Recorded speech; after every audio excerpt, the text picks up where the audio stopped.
Welcome to Where You're At, a podcast that highlights the work of alumni from the Journalism and Media Studies Department at San Diego State University.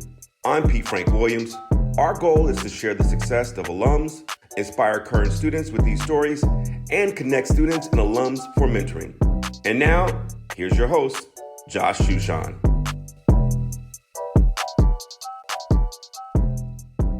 This week on Where You At, we are staying in America's finest city. We are discussing marketing, not just any marketing, high-end marketing, niche marketing, the psychology of marketing that blend between art and science. We're talking about being a mentor, giving back to San Diego State, and starting your own business. Our guest is Amber Frankhuizen, and she is the founder, CEO, and Chief Strategist of her own marketing company. It's called AF Marketing. She was recently named one of 10 Aztecs Rising. Amber, it's wonderful to meet you. Thank you for joining us. Hey, Josh, it's good to see you over Zoom in person. It's been fun chatting with you over email and LinkedIn and learning that you have the coolest job ever, being an announcer for the Isotopes. And as a Rockies fan, I can't tell you how excited I was to learn that about you. Well, I could talk over and over and over again about baseball, but we're going to mostly talk about you, but we'll probably talk a little bit of baseball. I want to start with you getting named to Aztec Rising, very prestigious honor. And this is not just something about what you're doing for yourself and for your company, but it's also about giving back to San Diego State, being a mentor, getting involved with students so they can be interns. Tell us the different things that you continue to do as we try to inspire other alumni to do similar things. Absolutely. Well, being in San Diego, it makes it really easy since I am close to campus and I have a business here in San Diego where our offices are based in East Village. And when I was in college, I had no idea what I was doing. I was a lost soul, really could have used some sort of mentorship, could have used some guidance, third-party perspective of just somebody to help me see blind spots, give me some feedback and coaching. And as I got through my career and I had the benefit of working with different mentors, it became clear to me if I wanted to, kind of make an impact, that would be the easiest way. So being involved with the Aztec mentorship program when it started back in 2014 really paved the way for me to develop my mentor skills. And now I hire a ton of interns, a ton of actual employees from San Diego State, recent grads. I've had the opportunity of speaking on campus in a couple of different capacities through the Aztec mentorship program as a panelist, as an MC, and then also to different groups like the American Marketing Association. And I will say, when I started being a mentor, I was feeling like I was not qualified to be a mentor. I was very green in my career. I didn't know, but the reality is anybody who's on a path, you're one step farther in front of somebody. And if you can help them get to where you are by just sharing a little bit of your life, it's really, really easy to give back as long as you're just open to talking to somebody. No, I'm glad you mentioned that because I know that I go through that as well, because I know that I have something to add, but I also start to wonder as I get older, well, can I still relate to students? The world has changed so much from the time that I left Montezuma Mesa, and students might ask me like, hey, how do you get to the major leagues? And I say, I don't know. I'm in the minor leagues, but I like what you said about how you can always help somebody. There's always something that you can give. And I know that being around baseball, coaches get so proud when a player goes to the major leagues. And so tell me the pride that you feel when you see an intern move on and do something and start to reach his or her goals. No, it's incredible. I do not have any children of my own yet. I have a dog, but all of these interns, all of these amazing students that I've gotten to work with, I've now seen them go on to start their own businesses, get hired at huge tech firms, get engaged, get married, go on to have their own families. And for me, they're all my children. I feel like I have 35 children running around out there. And the pride is incredible. I just can't measure it. But the other thing is it's the connection. Like, these are relationships that mean something to me. They're meaningful as much probably for them as they are for me. And it's one of those things, like, once you have a internship that's over or a mentorship stint that's completed, that doesn't mean that relationship goes away. These are now people that I care about. These are people that are in my circle. And it's amazing to see any of my friends' mentors succeed. All right, I want to talk about your business. The website says that you launched this business from your ironing board. Please explain how you start a marketing business from an ironing board. Well, the reality was I didn't have a desk and I had no place to set up my laptop. To back it up a couple other steps before starting AF Marketing, I worked in real estate development for quite a few years, and I had an incredible run and incredible mentors in that whole journey. I ended up becoming a vice president at the age of 29. And quite frankly, I was very green and had a lot to learn still. And it was a very challenging role, the last one that I was in, a lot of pressure, very stressful. And I basically left that job thinking, I'll go get another real estate development job after I give myself a couple of months to recover and figure out what I want to do next, as it was time to move on. And my phone started ringing. People said, I've got a business. Can you help me with marketing? Oh, I need a social media page. Can you help me with that? And all of a sudden I'm doing marketing for people. And I thought, oh, I guess I should set up a bank account or get a business name. And I figured that all out in my tiny little apartment in Carlsbad, working on an ironing board. And from there, the business grew. I would pace around my apartment every single day. This was in 2019, making phone calls, trying to make sales. And I made my first 6 figures working on that ironing board. No office, no team, just sheer grit. And I share that often because I am very frugal as it comes to business and spending and things like that, and making sure we keep our business profitable so that we can pay our team well. But the more important thing about that is that don't let excuses get in the way. If there's something that you want to get out there and do, the resources are there, the mentorship is there, Google is there. And for goodness sakes, you don't need to have a desk or a fancy office or even a business card to get started. As long as you can serve people, you can create something. I love that. And, as you were just describing that, I was thinking to myself, look, I love my job. I get to do play-by-play for a professional baseball team. And so I'm not going to open up my own business. But as you were saying that, I started to think if I did do my own business, how would I go about it? And then the other thought that I had is, how do you know? You kind of knew because people were calling you but how does someone know that now is the right time to start their own business?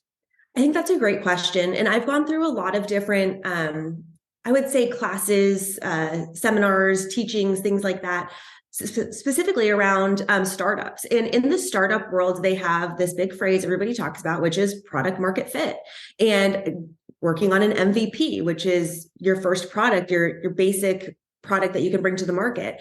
My rule of thumb is if you're serving somebody, you're doing a job. If there's an exchange of energy, you're in business. You can go ahead and monetize that. But the reality is that I didn't get it right on the first time. I've been in business it's going to be 5 years this December. And it's taken a lot of time to formulate our packages and our pricing and get it right and make it profitable and make sure we're giving our clients what they actually need. And that takes iteration over and over and over. So my MVP, my first entry to the market was, okay, I'll do everything for you for basically no money. And that was a struggle, right? And then I learned very quickly that I had to iterate and continue to go. And I think that, if we talk about the practicalities, how are you ready to start a business? Is for me, it was I had savings in the bank where I could support myself to continue to pay my bills while I either was taking a break from work or starting this business or doing whatever.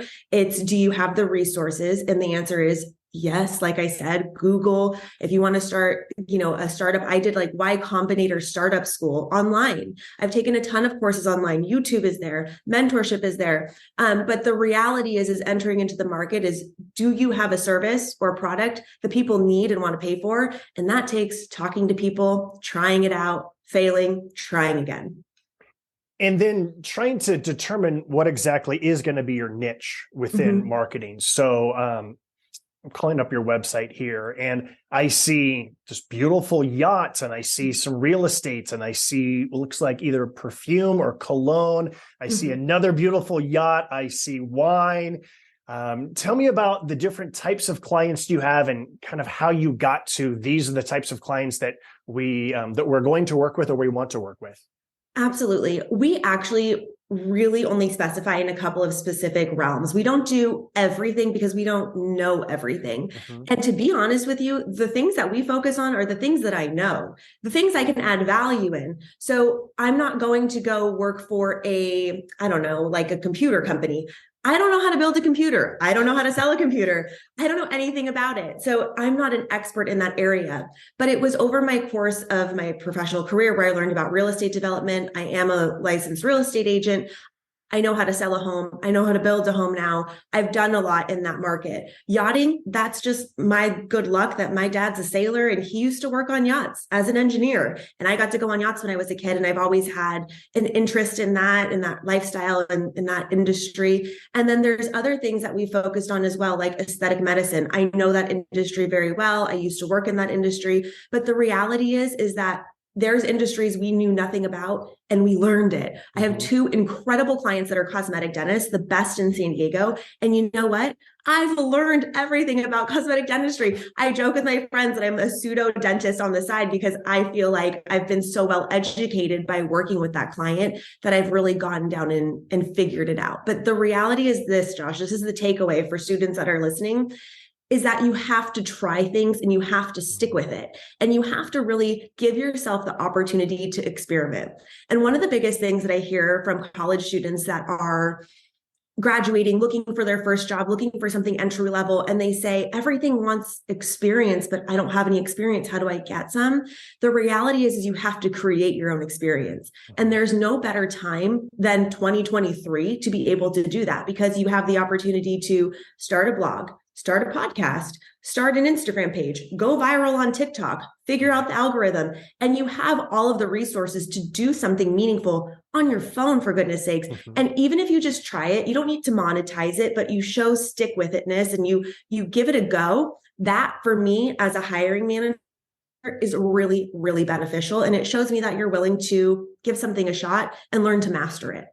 I like this topic. I want to keep going with this so that we can try and just give students just like some ideas and kind of a blueprint. When I look back on my college years, which were so long ago now, I just feel really fortunate that I happened to meet people who had high aspirations, that had high goals, that wanted to do things, and where we could inspire each other. People taught me when I was at the Daily Aztec, and then I taught them, and where they were just motivated to do things with the idea that we might fail in doing this. But I got this idea, whether it's for a story or whether it's for a class project or whether it's something for outside of campus, and just the idea that let's try this. If we fail together and we'll learn, and then we'll figure something out, because you kind of get when you're a student, you're like, oh, we're just learning. We're trying to figure it out. It's almost like you have an excuse to fail in case you do fail. Yeah, absolutely. I mean, I think the biggest benefit that you get to be in university is that safety net of trying things on for size. I mean,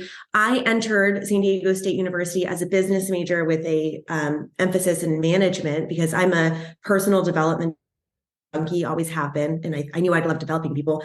But then I switched to art, then I switched to psychology, and then I switched back to marketing. So I tried all of these different things on for size. And that's the beauty of being in that environment, is that you really can try things. And hot tip for the students out there, people love to help students. So wearing your student badge of honor in the community and saying, hi, I'm a student, I'm trying to learn about, insert topic here, real estate development, selling something, yachting, sailing, whatever it might be, go show up, wear your student badge and say, hi, I'm at San Diego State University. Is there anything I can do to serve you? I'd love to learn from you. People love to help. So don't be afraid to ask, to get introduced to topics you're interested in.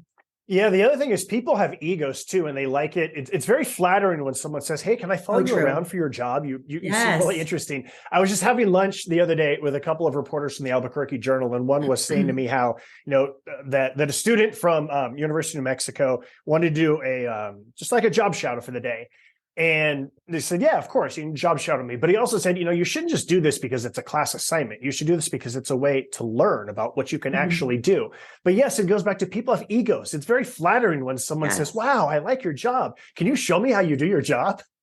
100%. And if I could tell you now as a business owner how much money I would pay to shadow some of the leaders in my industry, and they would be like, get out of my office, get out of my business, because now I'm competition. Now they have trade secrets. You have no better opportunity than as a student to get ingratiated in companies and knowledge and things and build those relationships early, because all the relationships that you have. I think people forget about this too. It's not just, the kid that sits next to you in accounting class that you're going to be with this semester. You need to focus on building those relationships, because that kid in accounting class might be your CPA 15 years later. It's about building these long-term relationships. And if you can do that with your peers, but also with leaders in the industries that you're interested in, I think that's a great opportunity as a student.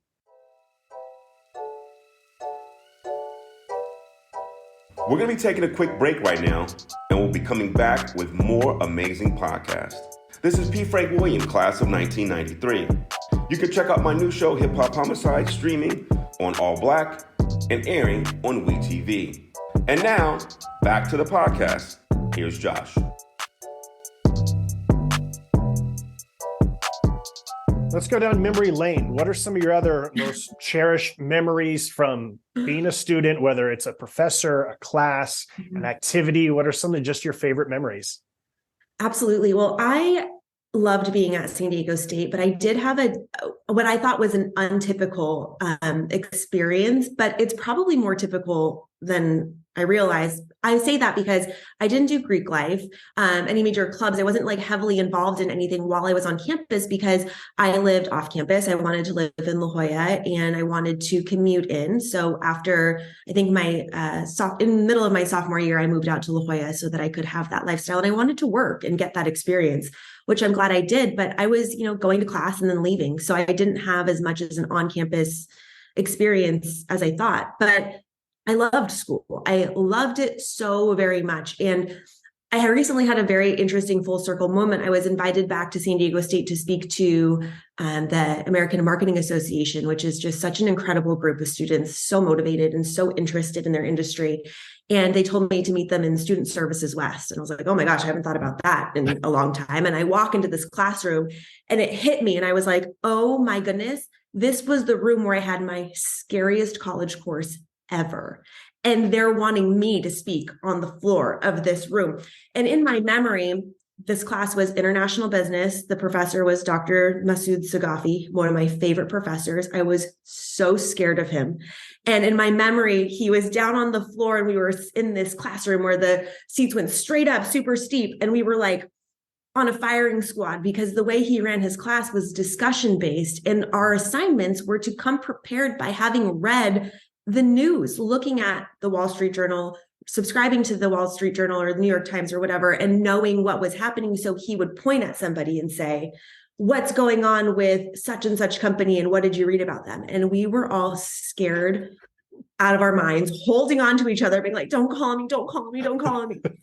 Because it was so intimidating. But the reality was he wasn't calling us out to embarrass us or to really test us, but just to check and see, do you even know? Do you have an inkling? And then he would facilitate the discussion. And I always felt behind the 8 ball in that. But what that helped me do was A, build confidence to speak in front of a large group when it was very scary. And B, the most important skill you can use in business, learning to think on your feet and going with what's happening. It's kind of like improv, right? Don't say no, say yes, and something else, and keep the conversation going. It's such a helpful tip in school. So to go back into that classroom and think about being in my quote unquote scariest class and how that was actually one of the best developmental experiences that I had in school was totally crazy. Okay. As you're telling that story, you just gave me a flashback to a class that I actually really enjoyed, but an assignment that I hated. And it was a journalism class with Professor Wolfmeyer, Tim Wolfmeyer. And each week we had to turn in a number of different story ideas. We didn't do these stories, but we had to turn in story ideas. And we had to list at least 3 people who we would interview as sources. And we had to list what the B-roll would be in order to accompany this TV story. And I remember just hating this assignment. It was so hard. I would sit in front of this old, huge computer from back in the day and just try to think of these ideas. And then after a while, all of the story ideas that I turned in were about sports. And so Professor Wolfmeyer said, Josh, from now on, you're allowed 1 sports story per week, and all of the other stories have to be can't be sports. So now it's even more painful. But as I look back on that assignment, that was one of the best things that ever happened to me, because it really did force me to think outside of the world of sports, think about what different ideas were. And to this day, I'm kind of known as the idea guy. Let me come up with an idea and who would be the people that we can interview for this and what would be the footage of this. And so it just goes to show that sometimes the things that you hate in school are the things that end up having the best long-term benefit for you. Absolutely, that foundation. And I have to ask you, Josh, too, because one of the other reasons I think about my college career as a little atypical is because I feel like I was a different person back then. I was very shy. I didn't have a lot of confidence, and it took me a lot to get to know somebody. You, however, you're, on a microphone all the time. You're constantly talking. Like, were you a social butterfly? What was your college experience like in the social realm? Well, I really grew up a lot. I was on the 5-year plan, so I really grew up through the 5-year plan. I recently put together a kind of like a reunion of a bunch of my former classmates who we all worked at the Daily Aztec, and we were sharing our old stories.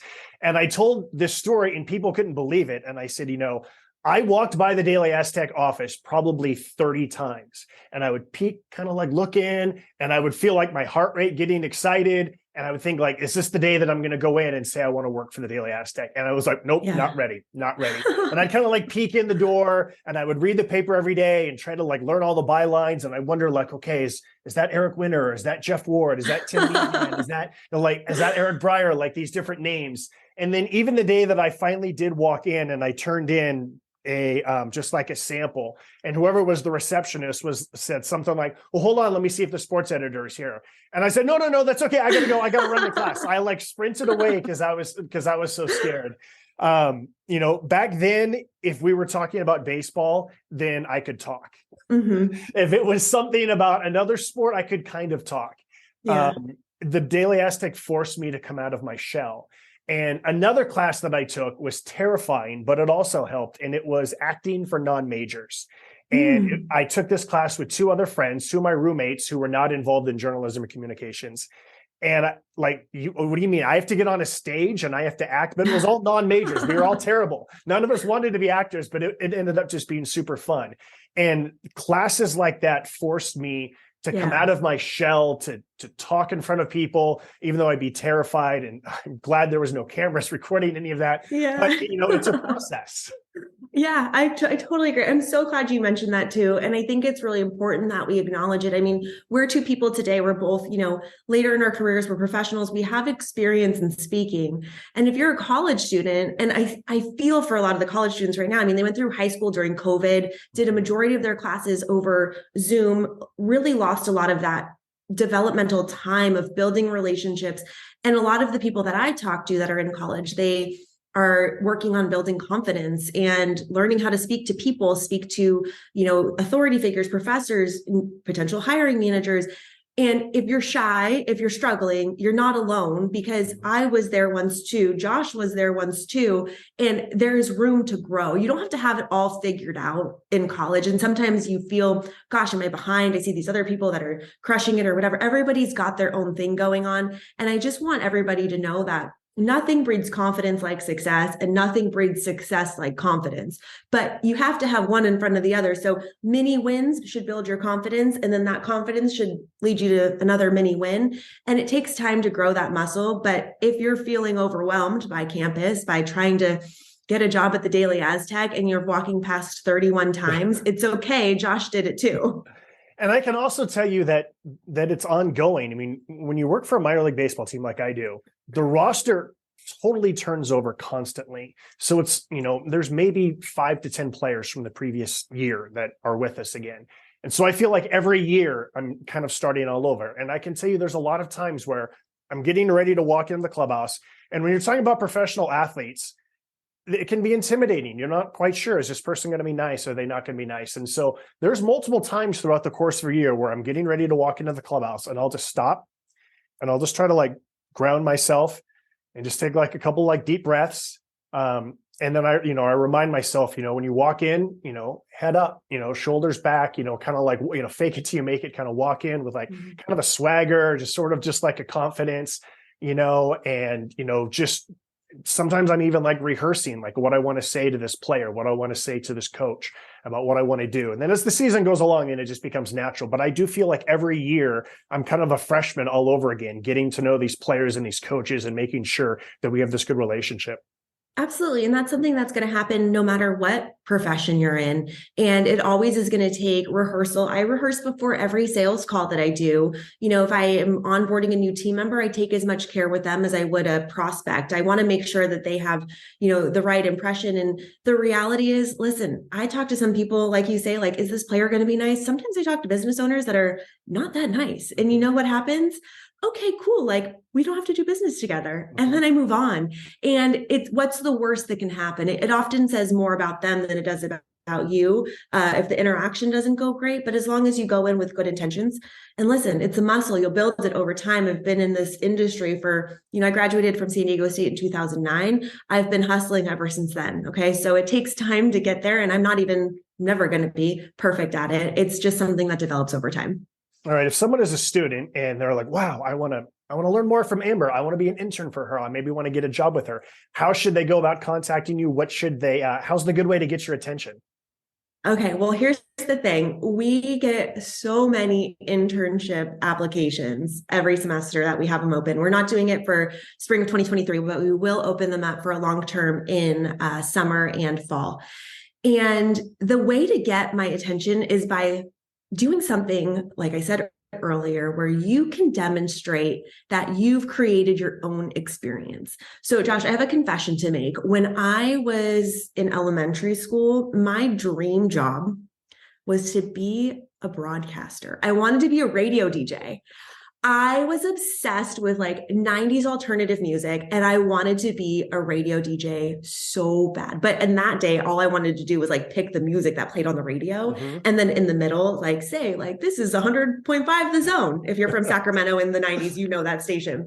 And I wanted that so badly. And I thought about it for years. And I totally missed the wave of like, hello, starting a podcast back when the only person podcasting was Joe Rogan in like 2011. And the reality was, if I would have started practicing in 2011 and putting out really embarrassing stuff that I'd be ashamed for people to hear now, I would have 12 years of podcasting experience under my belt. You just have to get started and you just have to try. And it's not going to be pretty the first time you try. So I love to see students who have an interest and try to do something with it. If you have an interest in broadcasting, go start a podcast. If you have an interest in social media, figure out what works on TikTok. If you have an interest in web development, get a Squarespace account. Build me something, show me something. I want a portfolio. I cannot hire people with a resume that's written in Times New Roman that doesn't have anything to show on it. You have to have a portfolio of work. And your portfolio is everything you've done in school. It's the things you do on your own time. And I want to be able to see that you can add value to the agency right away. Because while the internship program is definitely a training grounds for professionalism and how to work in the office, you have to be able to contribute because there needs to be an equal energy exchange. If you're going to get mentored, you need to be able to give something back. And if you can prove that I can come into your agency and give something back, then we can talk. So that's what really makes the cream rise to the top for us. I just wrote a note, Times New Roman. I want to make sure that my resume is not in Times New Roman. Well, listen, Josh, you're not applying for a marketing job, so it might be different in your industry, but for us in the creative space, we're looking for a portfolio. Quick side note, when it comes to just trying and practicing, during college, when I was watching sports, which was all the time, I would turn the volume down so I could just barely hear the announcers. And I would practice my play-by-play. And numerous times my roommates would walk in the door and they would look at me like I'm nuts. They would mock me. Yes. They would tell me how terrible I am. And they were right. But that's how I got better. And sometimes I would just mumble to myself. Sometimes I would say it out loud if there was nobody there. And it's how you get better. Every time you do it, you suck a little bit less. Yes, absolutely. Such a great tip. Okay, one of the other themes I want to hit on with this podcast is bragging about other alums who are doing things. I always feel self-conscious about bragging about myself, but I like bragging about my friends and my former classmates. So you go first. I have someone who I'm going to go with, but tell me brag about an SDSU alum. I would love to. I actually have two girlfriends, both alums, that I want to brag on because they're doing really important things. And I'm really proud of them both. The first person is Susanna Arellano. She was a marketing major with me, and she's recently accepted a position as the marketing director for a brand called Wordiful.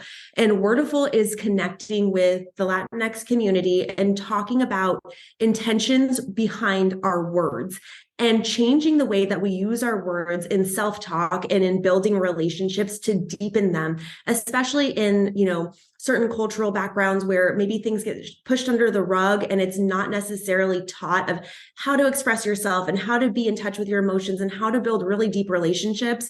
And Susanna taking over the marketing director role is just so perfect for her because she's such an intentional person. And I'm really excited for the work she's doing in that community. I'm really proud of her.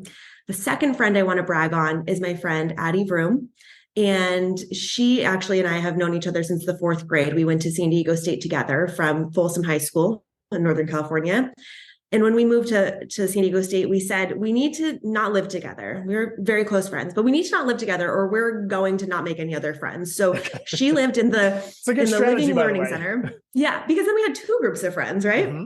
She went and lived in, I think, Maya Residence Hall. I lived in University Towers, and we took two very different paths that didn't overlap academically, but always overlapped in our friend circles. And she has been with the PanCan Research Center, which is Pancreatic Cancer Research Center, supporting volunteers and coordinating events for that community. And she popped into my mind because she posted this incredible stat on her Instagram the other day. She's been with that foundation for 8 years.